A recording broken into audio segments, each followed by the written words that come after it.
Thank you very much for the word, Tima. So Assembly 101 was a collaboration between Meta and Angela Yao's team at National University of Singapore. And we both had different interests. So Meta's team wanted to have a new data set, egocentric data set, captured with Quest 2, and capturing hand-object interactions. And our motivation, we were working on procedural activity understanding. Our motivation was having a new data set that's not from the kitchen domain, and that also has egocentric recordings. So we started this project during COVID time. We recorded this data set, I think, through like 3 different time zones. I was back then in Germany, and Angela's team was in Singapore, and the other Meta team was in the US. It was, not very easy, but at the end we managed to finish the data collection, annotation, and everything. And Assembly 101, afterwards, like after the publication, got interest in many parts. Procedural activity recognition, it's been used. And they later also published a work on assembly called Assembly Hands, where we try to provide ground truth for this kind of interactions. And recently, I also see more and more papers about mistake detection in procedural activities. This was also introduced in this paper. So for me personally, Assembly 101 is also very important because after this project, I got a job at this group at Meta, and we started a new team for action recognition. And right now I'm actually doing online action recognition, developing models for smart glasses for online action recognition. And my first data set, the first data set I used for this project was Assembly 101. I think that's all. Thank you very much. Okay, thank you for the amazing award. I'm very excited and honored to be here today. So our journey starts with the goal of estimating full-body human motion in a more accessible setting using egocentric radios, which requires minimal sensors. And the most challenging part for this problem is a lack of large-scale paired data sets with both egocentric radio and full-body motion. So capturing such a data set is not very practical since motion capture usually requires specific hardware. So in our project, the key is to use head pose as intermediate representation so that we don't rely on such paired data set with both egocentric radio and full-body human motion. And another critical component is a conditional diffusion model. And I think the diffusion model really advanced a lot of research fields, including ours, which enables us to generate highly diverse and very dynamic human motions from head poses. And I think our paper opens some new exciting opportunities. For example, maybe we can integrate more video-derived data with EgoEgo to further improve the motion estimation performance. And the second, I'm excited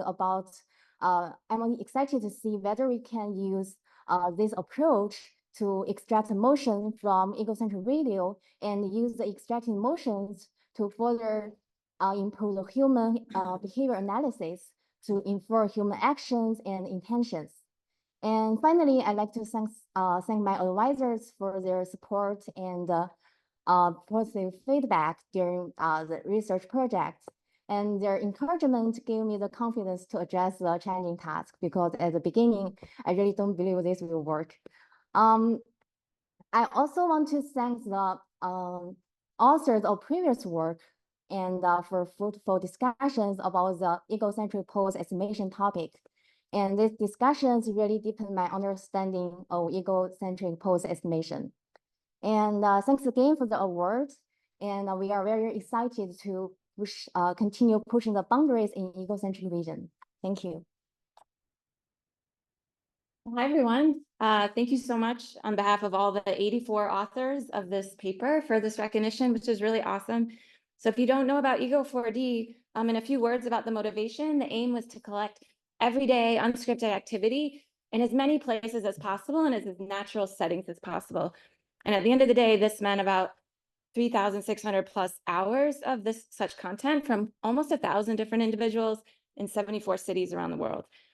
And the team behind this came from 14 different institutions, as I said, 84 authors, and it really brought together PhD students, faculty, researchers, engineers from Meta as well. And this was a process. So thinking of journey, it was about a 2-year effort that started brewing within 2019, towards the end of maybe summer, fall, and then launched this data set for the first time in 2021. So I was reflecting back on what were some of the challenges along the way to get to this output. One, we were dealing collectively with a very large group of scientific collaborators with lots of ideas, lots of energy, and also lots of logistics, which included engaging with these 900 plus camera wearers or participants. We had challenges and interest in ensuring privacy and ethics standards so that this would protect the subjects involved, but also ensure that for the research community, it's a kind of full-fledged resource that we can really rely on and continue to use. And then, heard it in Assembly 101 too, there was COVID along the way. So if you notice that 2-year span, now we had people in the wild doing unscripted activities also during COVID lockdowns and trying to capture that. So for me personally, this effort has really been a highlight in my career so far. Why? The willingness of these world experts in video to come together to do this long-term focused effort. And two, it's just been so thrilling to see the growth and participation on these challenges. Baseline's getting better and better.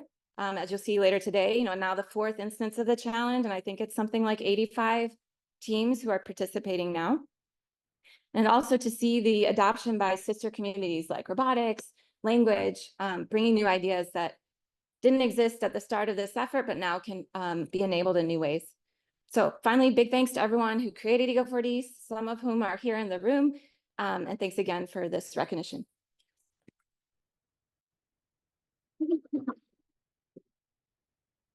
So thank you very much. Since Kevin is absent from the CVPR conference due to his personal issue, so I want to say hello, I'm Stan. I'm not working in this area, and today he sent me the note to deliver the speech on behalf of him. So I'm very proud that EgoVLP has made it to the distinguished paper list at EgoVis along such amazing works. So EgoVLP is my first research project during my PhD. And when Professor Mike introduced the dataset Ego4D to me, I was super excited and dived into exploring the massive egocentric videos. I have spent a lot of time to explore the egocentric videos, and I'd like to talk about how it came to be. So at first, I found that they didn't really help with the third-person tasks such as MSRVTT, and this made me constantly think about what kind of tasks Ego4D could help with.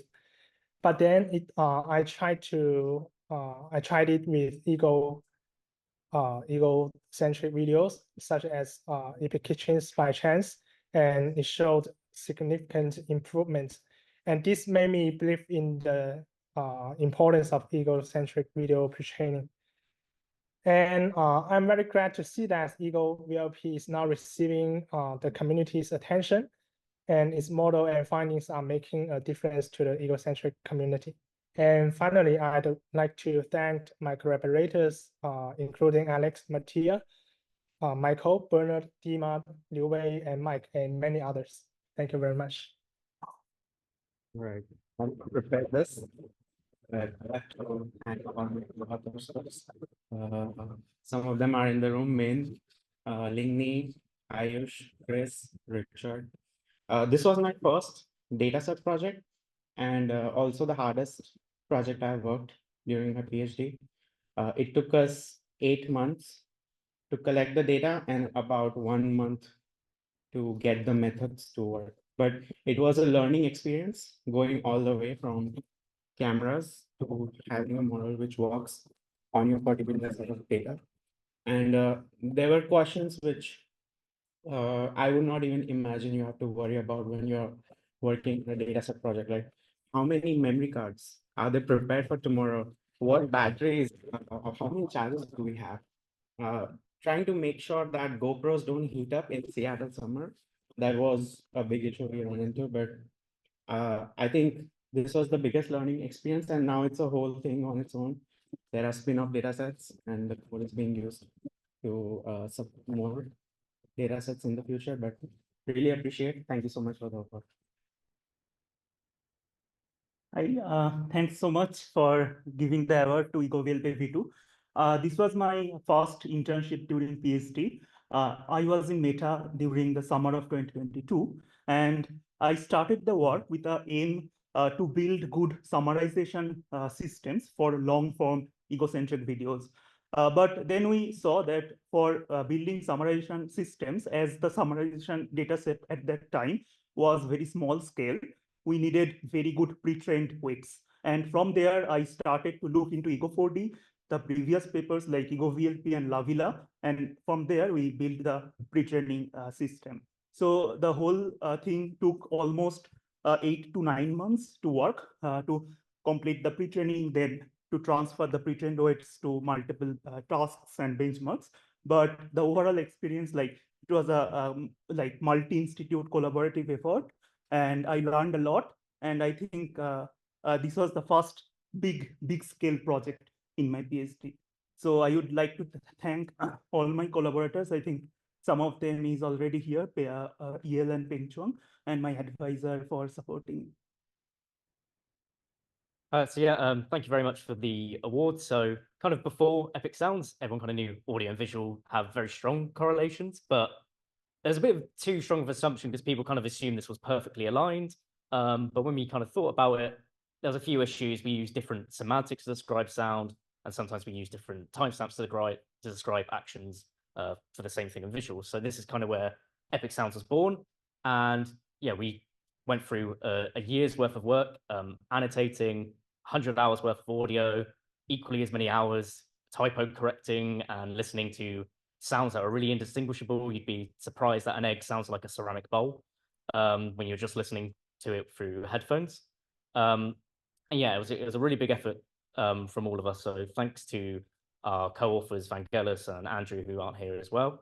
Thank you to Raja and his team for helping us collect all the annotations and sort of getting all those temporal timestamps for us to go through. And yeah, thank you to the audio community as well, the Egocentric community, for really responding well to the data set and sort of taking up through the challenges and giving us a lot of feedback and helping us to understand the data even more. Anything? Yeah. and yeah, thank you very much. So I'm actually covering in for Shin, who was the first author. She couldn't make it today. And I think Dane is on call here. But HoloAssist has been a labor of love for all of us involved. When we started like 2.5 years ago, there were very few truly multimodal data sets out there for long form video understanding. And, we were all working with the HoloLens, and we realized that there was a lot of other inputs that we could use beyond vision and language to really inference on tasks related to long form videos.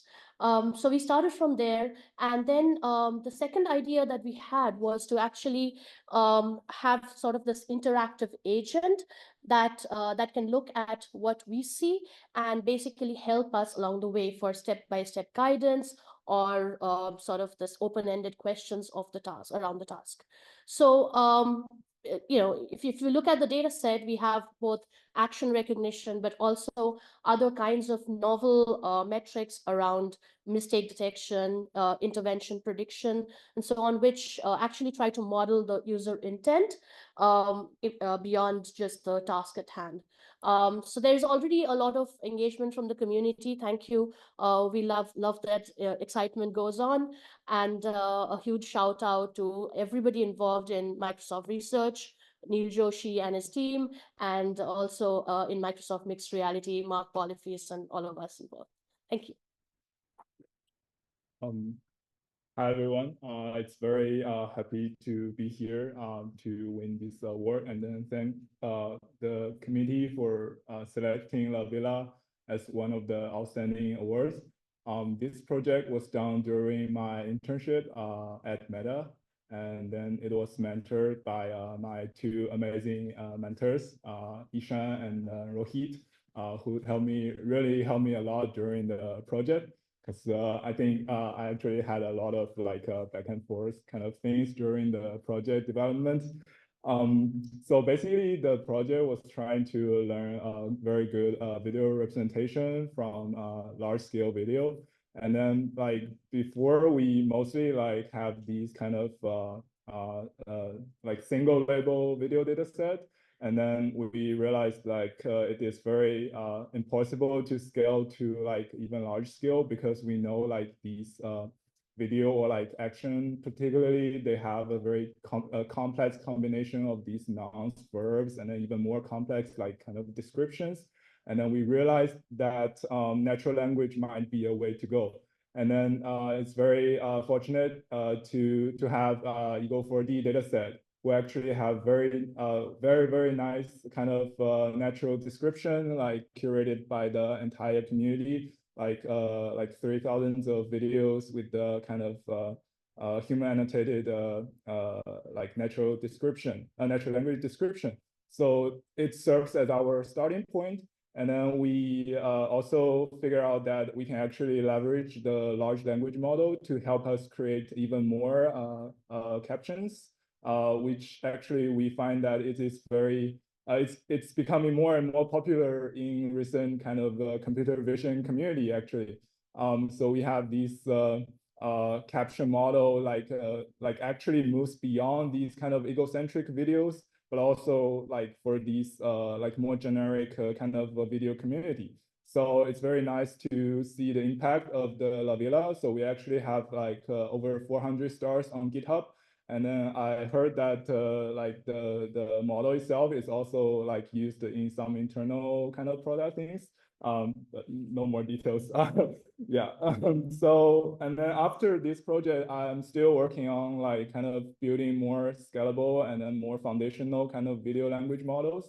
And we also figure out some more efficient way to train La Villa. So if anyone is in the community, like academia, and don't have these kind of 4 or even more like GPU clusters, we also have a kind of lighter weight solution to train kind of a La Villa, or like even model like can compete with the La Villa using just 8 GPUs like in academia resources. So yeah, so like I think I say too much. Yeah, still I'm very happy, like because I'm too happy, so I maybe speak too much. Yeah, so thank you everyone. Yeah. Thank you for the award. Hello, everyone. My name is Chen. I recently obtained my PhD degree from UT Austin, working with Professor Kristen Grumman, and right now I'm a postdoc at Stanford, working with Feifei Li and Isang Adali. So it's a great honor to receive this award for our work on SoundSpaces too. And I want to briefly reflect on this journey and the impact this project has had. SoundSpaces 2 began as an ambitious idea to bridge the gap between audio and visual perception for egocentric vision in the embodied setting, where a robot can see and hear the world as humans do, enabling a more immersive and interactive AI experience. Capturing scalable and massive egocentric audio-visual streams can be challenging, and we decided to take a simulation-driven approach where we can simulate both video and audio given the mesh of the environment and configuration of the space in a scalable manner. We incorporate an audio propagation engine into Habitat, which is a video simulation platform, and build a continuous, configurable, and generalizable audio-visual simulator that produces realistic audio-visual rendering on the fly. Developing SoundSpaces 2 was a challenge, but also rewarding, which required the collective effort from both researchers at UT Austin, but also researchers from Reality Labs at Meta. The impact of this work has been profound. It has been the most widely used audiovisual simulation platforms for egocentric audio rendering, transforming how researchers approach multimodal AI tasks. Seeing the community adopt and build upon our work has been incredibly fulfilling. SoundSpaces has enabled new research directions, facilitated advances in navigation models, and even crossed over to the audio community, impacting challenges, for example, at ICASSP. I want to thank my collaborators and the supportive research community. This recognition has been a collective effort, and we are excited to see how SoundSpaces 2 will continue to inspire and drive future innovations. Thank you.